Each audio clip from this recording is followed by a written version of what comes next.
Hello friends, welcome back to my channel. और भाई हमारा ब्लॉग स्टार्ट हो रहा है सुबह से। और सुबह ही मौसम ऐसा हो गया था और भाई मैं लगी पड़ी थी ये सोचने में कि बस मेरे अभी जो कपड़े वॉश होने हैं वो फटाफट फटाफट कर दूं। और मौसम यही अच्छा लगता है, फिर ये चाहे वॉश हो या ना हो, बस मुझे ऐसा लगता है मौसम ये वाला बहुत अच्छा लगता है, चाहे एडजस्ट कर लेंगे, कैसे भी कर लेंगे। और ये देखिए विशु का नाश्ता चल रहा है और उसके बाद इसकी मस्ती चालू हो गई है। तो भाई हम आ गए थे नहा धोकर अपने किचन में नाश्ता बनाने के लिए।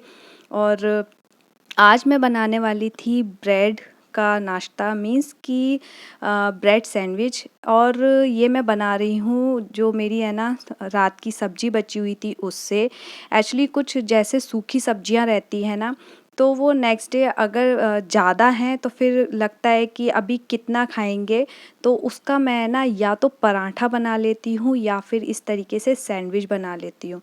तो भाई मेरा सैंडविच ना बहुत अच्छा है, बट इसका जो वायर है ना बहुत ही छोटा है और मुझे इसे देख के ऐसा लगता है कि क्यों इतना छोटा बनाया होगा। भाई सबकी किचन इतनी बड़ी नहीं होती है कि परमानेंट उसको रखा जाए, वायर थोड़ा सा बड़ा होना चाहिए। तो मैंने ना केतल वहाँ से हटा दी है, पानी की जो केतली है उसको वहाँ से हटाया और तब मैंने वहाँ पे उसको एडजस्ट करती हूँ और वहीं रखती हूँ उसको। तो यहाँ मैं ना जो सब्जी है वो फली वाली है, आलू मिले हुए हैं उसमें।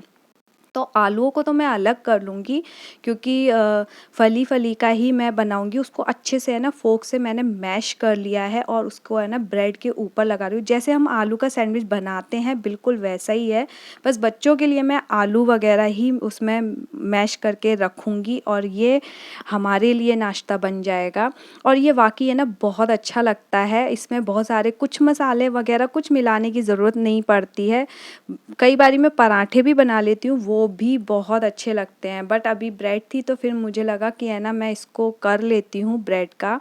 तो बस मैं वही बनाने लगी थी और ये थोड़ा सा ना इजी भी रहता है और पेट भी अच्छा खासा भर जाता है। तो बच्चों के लिए थोड़ा-सा अपना चला के करना पड़ता है कि आलू हैं और उसके साथ फिर या तो वो बोलते हैं कि कुछ है ना मेयोनी वगैरह लगा दो, बट मैं लगाने लगी थी उसमें चीज़, क्योंकि है ना फिर थोड़ा-सा मिर्च वगैरह लगता है या उनको थोड़ा-सा ना टेस्ट बना के देना पड़ता है। और इसके अंदर है ना जो सब्ज़ी के साथ में ही कुकुम्बर वगैरह लगा दो तो बहुत अच्छा लगता है। तो ये देखिए मेरा रेडी हो गया था नाश्ता। तो बस यहाँ मैं ना अब बच्चों के लिए लगा दूँगी।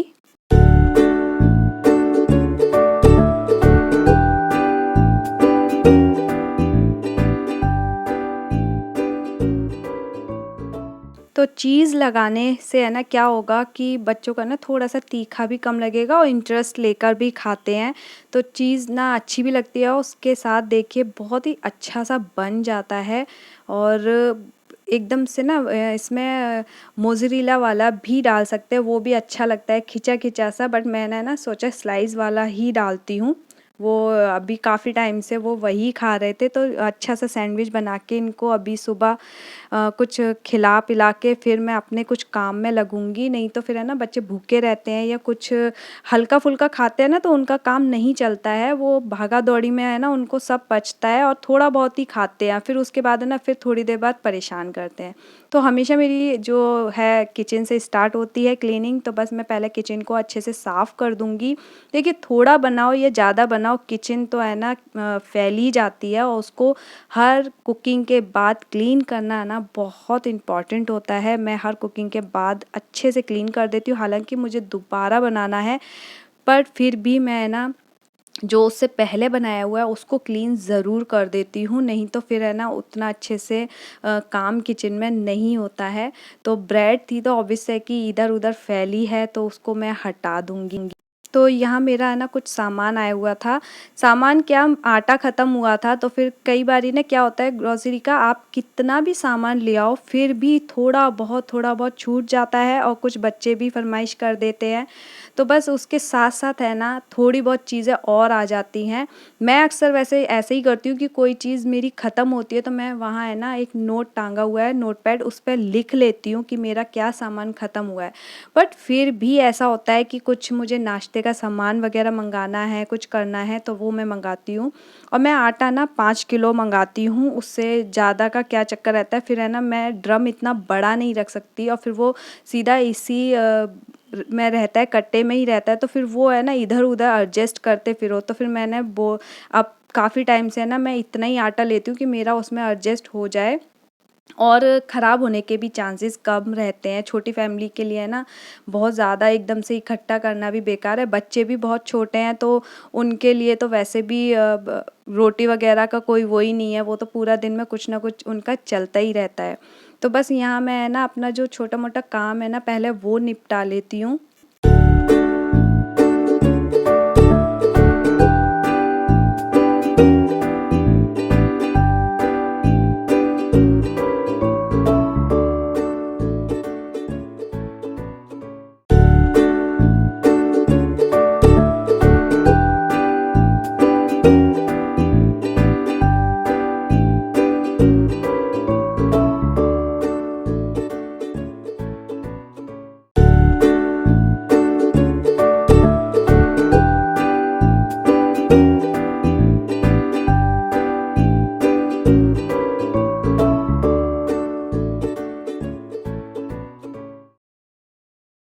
तो देखिए कल की धूप देखकर जो मैंने अपने घर के पर्दे उतारे हैं ना, उसके बाद ऐसा मौसम देख के ये लगता है कि अरे ये क्या हो गया? बट मौसम पे अब मुझे है ना भरोसा नहीं है, तो मैं है ना अपने सारे चीज़ें वॉश करने में लगी हुई हूँ क्योंकि तुरंत ही उसके बाद जो धूप आती है, वो बहुत अच्छी लगती है कि जब चलो कपड़े तो सूख जाएँगे। तो देखिए यहाँ है ना मैं कुछ चेंजेस कर रही हूँ। देखो घर में क्या होता है ना कि इधर की चीज़ें उधर करके है ना चेंज करके लगाते रहो ना तो खुद को भी बड़ी खुशी मिलती है, घर नया-नया सा लगता है, नहीं तो पुरानी चीज़ों को देख के ना हम लोग भी बोर हो जाते हैं। तो यहाँ है ना मैं जो मेरा बेडरूम का कर्टेन था ना उसको मैं यहाँ शिफ्ट कर रही हूँ। यहाँ शिफ्ट करने का एक रीज़न और है, ये है बहुत पतले वाले शेड वाले जिसको है ना डबल रॉड पे लगाया जाता है बैक साइड पर। तो यहाँ डबल रॉड तो है नहीं, तो यहाँ इस रूम में है ना हम लोग सोते करते नहीं हैं। और इसकी एक अच्छी बात है इधर है ना धूल मिट्टी भी कम आती है तो इधर के पर्दे ना बहुत कम गंदे होते हैं और थोड़ा-सा है ना चेंजिंग भी देखने को मिल जाता है और ये मुझे अच्छे भी लग रहे थे। तो मुझे करना था बाथरूम में कुछ काम तो वहाँ विशु को ये टब दिख गया और ये टब आजकल है ना नहाने करने के तो काम आ नहीं रहा क्योंकि मौसम ऐसा है और बच्चों को है ना इतनी देर इसमें बिठाने से डर लगता है कि कभी बीमार ना पड़ जाए, तो ये इसके खेलने के काम आ रहा है, हमेशा देखता है तो उतरवा लेता है। तो यहाँ मैं अपने है ना कॉम्ब क्लीन कर रही थी बहुत टाइम से। क्या होता है ना टाइम तो बहुत ज़्यादा नहीं बट क्या है ये जो इतने भी गंदे होते हैं ना जैसे हम लोग बालों में कलर्स वगैरह लगाते हैं तो उसकी वजह से ना ये एक कॉम्ब ना ऐसा हो जाता है बहुत ज़्यादा गंदा।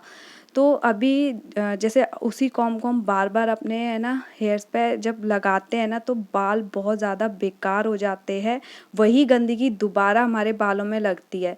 तो अच्छा जो दूसरा वाला कॉम्ब है ना मैं ऐसे रखती हूँ कि हेयर वॉश करने के बाद ही उसका यूज़ करती हूँ और ऑयलिंग के टाइम पे कुछ और रहता है तो साथ के साथ वॉश कर देती हूँ। तो बस आज मैं सोच रही थी कि बाथरूम में मुझे है ना कुछ लगाना था तो लगे हाथ पहले मैं इनको क्लीन कर देती हूँ और फिर मैं उसे करूँगी। ये जब तक अपने क्या है ड्राई हो जाएँगे और बच्चों का जैसे अरू का मैं अलग रखती हूँ तो मैं उसको भी है ना वॉश करती रहती हूँ। तो ये बस मैंने अभी ड्राई करने के लिए रख दिए हैं। तो यहाँ मुझे है ना इस टाइप से ना हैंगिंग लगाना था क्योंकि अरू है ना यही वॉशरूम यूज़ करती है मॉर्निंग में और उधर ना बाथरूम में अंदर हम शोर नहीं मचा सकते क्योंकि फिर है ना सो रहे होते हैं तो यहीं उसका है ना ब्रश लगा हुआ है। तो मैं वही हैंग कर रही थी और है ना कॉम्ब के लिए भी क्योंकि ये स्पेस थोड़ा सा ना कम पड़ जाता है। अब घर है तो बहुत सारी चीज़ें भी रखी जाती हैं तो बहुत सारे चीज़ें मैं यहाँ रख भी देती हूँ और ज़रूरत मुझे है ना इस बाथरूम की केवल इन्हीं चीज़ों के लिए पड़ती है, बाकी नहाना करना अंदर रहता है और बच्चों को भी नहलाती वहीं हूँ। तो ये मेरा है ना कुछ डीआईवाई वाला था, पहले इसमें मैंने है ना अरू के स्टडी टेबल पे लगाया हुआ था, कलर्स वगैरह रख देती थी। बट फिर है ना अब घर में तो उतना वो यूज़ नहीं है, पहले ऑनलाइन क्लासेस वगैरह थी तब बनाया था, तो मैंने सोचा इसको है ना यहाँ पर यूज़ कर लेती हूँ और इसका ये है कि कॉम्ब वगैरह यहाँ टांग दूँगी, बाकी वो उधर रखती हूँ तो वो बार-बार है ना नीचे गिर जाते हैं। तो यहाँ मैं इसको कमांड हुक को लगा रही थी, तो पहले मैंने ना इसको चिपका दिया अच्छे से, क्योंकि मेरे साथ तो बहुत बार ऐसा होता है कि ये कमांड हुक ना तुरंत टपक जाते हैं नीचे। और अब तो मुझे इस पे है ना विश्वास भी थोड़ा सा कम हो गया है। तो बस मैं थोड़ी देर इसको है ना चिपका के रखूँगी, और बहुत अच्छे से है ना मैंने चेक कर लिया था। बट अभी वज़न नहीं दूँगी, जिससे कि थोड़ा सा ये स्टिकी हो जाए, उखड़ने शुरू हो जाते हैं ना तो फिर ये जल्दी घिर जाते हैं। तो मैं चेक करते हुए इसको थोड़ी देर के लिए मैंने है ना ऐसे ही छोड़ दिया था। और बाकी मैं आपको दिखाती हूँ कि हमारे विशु ने क्या हाल किया घर का। और ये देखिए, पूरा जो जितना भी टॉयज़ था वो सब कुछ इस टब में डाल लिया, और सिर्फ यहीं तक सीमित नहीं रहा, फिर इस टब को है ना पूरा पलट दिया था। तो ये सारे टॉयज़ है ना, जब इधर-उधर जो रहते हैं वो तो चलो ठीक है, मैं उठा के रख लेती हूँ, बट जो सोफ़े के अंदर चले जाते हैं और ये इतने छोटे-छोटे टॉयज़ रहते हैं ना, मुझे लगता है बच्चों के लिए ना काफ़ी बड़े-बड़े टॉयज़ ही ठीक है। ये छोटे-छोटे तो है ना मॉम्स के लिए, जैसे है ना कूड़ा जैसे होता है ना कि बस यहाँ से निकल रहा है, कूड़े के टाइम पे ये निकलते हैं, और मैं हमेशा सँभाल-सँभाल के रखती रहती हूँ, क्योंकि एक भी पेयर फिर गायब हो गया पज़ल का तो फिर वो बेकार हो जाता है। और मैंने उसको बोला कि उसमें रख दो, तो उसने उसको उठा के फेंक दिया कि अभी नहीं करना है। तो बस ये अभी देखिए, अब दिखाती हूँ मैं। ये देखिए, इसको मैंने ऐसे हैंग किया है जिससे कि इसका ब्रश और हमारा कॉम्ब आराम से यहाँ टंग जाए। तो ये अच्छा लग रहा था। तो देखिए कैसा मौसम था, और अब देखिए इतनी तेज़ धूप आ गई थी कि आंखें खोलना भी मुश्किल था। तो यहाँ मेरे और सारे पर्दे सूख गए थे, ये अच्छा हुआ था। तो यहाँ एक पर्दा मैंने बाद में डाला था तो वो नहीं सूखा था, बट ये मैंने क्या किया है कि साइड में है ना जो वैसे है ट्रांसपेरेंट वाले जो पर्दे हैं उनको मैंने साइड में कर दिया है। और इनका जो रिंग है ना पतले वाले पर्दों का, वो बहुत मोटे हैं। मतलब साइड में करो तो वहाँ तो मुझे क्लिप लगानी पड़ती थी, इतनी ज़्यादा रोशनी आती थी। तो यहाँ दूसरे कमरे में मुझे ज़रूरत नहीं पड़ेगी, तो उस रूम के पर्दे मैं यहाँ लगाने वाली हूँ। और आप देखिए बहुत अच्छे लग रहे थे जब मैंने इसे लगाया। तो अभी देखिए धूप कितनी तेज़ है, तो मेरे कपड़े भी सूख गए थे। आगे मुझे और भी कपड़े इधर सुखाने हैं, तो मैं उस हैंगर को है ना क्लीन कर रही थी कि बस अब देखिए पर्दे मैं यहाँ लगा दूँगी। और इन पर्दों का क्या है ना, ये बिल्कुल बीच में लगाऊंगी मैं। ये पर्दे एक्स्ट्रा क्यों लगा रही हूँ, क्योंकि है ना कई बार ये ना रोशनी भी चाहिए रहती है। तो मैं इनको पूरा नहीं खोल के इसको सिर्फ येलो वाले को खोल दूँगी, तो रोशनी भी रहेगी, और सूरज की एकदम से तेज़ किरणें अंदर पड़ती है ना, वो नहीं इतनी ज़्यादा पड़ेंगी। वो पतले वाले में है ना बहुत ज़्यादा पड़ता था, तो एकदम से सूरज है ना, जो रोशनी है ना वो बिल्कुल आँखों पे पड़ती थी। इससे वो नहीं होगा, और बहुत अच्छी लाइटिंग लग रही थी रूम के अंदर। और देखिए ऐसे इधर चीज़ें है ना, घर की चीज़ों से इधर-उधर चेंज कर दो ना, तो ऐसा लगता है ना जैसे कुछ नया लेकर आए हैं हम घर में। और पर्दे मेरे पास एक्स्ट्रा नहीं है, कितना पर्दा लेकर आएँगे और कितने लगाएँगे। तो अभी मैं प्लान कर रही हूँ, बट इतना जल्दी नहीं लेकर आने वाली हूँ। तो मैंने इसको यहाँ पे चेंज कर दिया, और ये भी जब डार्क वाले पर्दे डाल देती हूँ ना, तो फिर ये बिल्कुल हाइड हो जाते हैं, मतलब उतने ज़्यादा नज़र नहीं आते हैं। तो यहाँ देखिए विशु की एक्टिंग, क्योंकि ये अभी गिर गया था। तो भाई फिर ऐसा ही होता है कि मैं जब अपने काम में लगती हूँ ना, तो मुझे इसका ध्यान रखना पड़ता है, क्योंकि ये तुरंत गिर जाता है शैतानी में। तो बस उसको वही बोल रहा था कि पैरों में लग गई है। तो मैं यहाँ जो मेरे कपड़े थे उनको फ़ोल्ड करके रख दूँगी, क्योंकि अभी है ना ये हो चुका है शाम का टाइम धीरे-धीरे। और अभी एक सिर्फ यही कपड़े हैं, आगे और भी होंगे। अगर आप लोगों को मेरा ये ब्लॉग अच्छा लगे तो प्लीज़ इसे लाइक कर देना, और मेरे चैनल को सब्सक्राइब करना बिल्कुल मत भूलना। मिलते हैं नेक्स्ट वीडियो में, तब तक के लिए bye bye. Thanks for watching.